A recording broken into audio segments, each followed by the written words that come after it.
کرمانی صاحب، ایک میجر جو ہرڈل رہی ہے پی ایم ایل این کے لیے، وہ پارٹی کے اندر انٹرنل ڈویژن رہی ہے. دو اسکول آف تھاٹ سے پارٹی کے اندر، ایک شہباز صاحب کا جو پبلکلی نون ہے کہ وہ کسی کنفرنٹیشن کے حامی نہیں ہے، اور دوسرا ایک پاپولر اپروچ جو مریم نے اپنائی رکھی.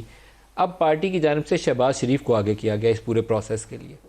آپ کے خیال میں دوسرا گروپ فلی سپورٹ کرے گا، بیک کرے گا شہباز صاحب کو اس مسئلے کے لیے؟ دیکھیے، میں یہ نہیں، گروپنگ کی بات نہیں میں کروں گا ملک صاحب،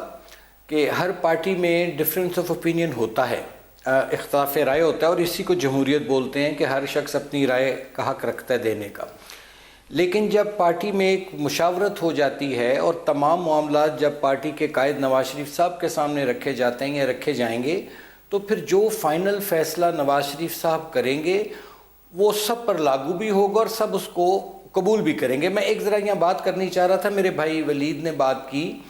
کہ جی بڑی پذیرائی حکومت کو ملی اور یہ وہ سارا، اور انہوں نے ہمیں مقصود کیا وہ پاپڑ والے کا بھی تانا دے دیا، جو کہ الزام ہی ہے، ابھی تک ثبوت کوئی نہیں ہے. ذرا برائے مہربانی یہ ہمیں اس ٹی بوائے کا نام بھی بتا دیں کہ جس کے اکاؤنٹ میں پیسے آتے تھے شوکت خانم کے، اور پھر ان لوگوں کے پیسے جو زکوٰۃ اور صدقے کے پیسے تھے اور جو ایک اکاؤنٹ میں آتے تھے، وہاں سے پارٹی اکاؤنٹ میں جاتے تھے اور پھر جیب میں لوگوں کی چلے جاتے تھے. تو میرا خیال ہے شیشے کے گھر میں بیٹھ کے دوسرے پہ پتھر نہیں مارنے چاہیے. اصل ایشو کیا ہے، آخری میں عرض کرنا چاہوں گا ویری کوئکلی، کہ جہاں انہوں نے کہا کہ ان کی حکومت کی بڑی عالمی سطح پر پذیرائی ہوئی ہے،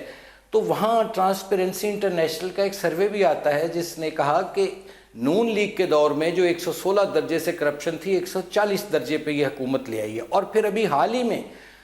پلس کنسلٹنٹ کا ایک سروے آیا اور جس کے مطابق 99% لوگوں نے مہنگائی میں جو اضافے سے وہ پریشان ہیں، اور 84% لوگوں نے مہنگائی کو ملک کا سب سے بڑا مسئلہ قرار دیا ہے، اور 80% لوگوں نے بے روزگاری کو بھی ایک بہت بڑا مسئلہ قرار دیا.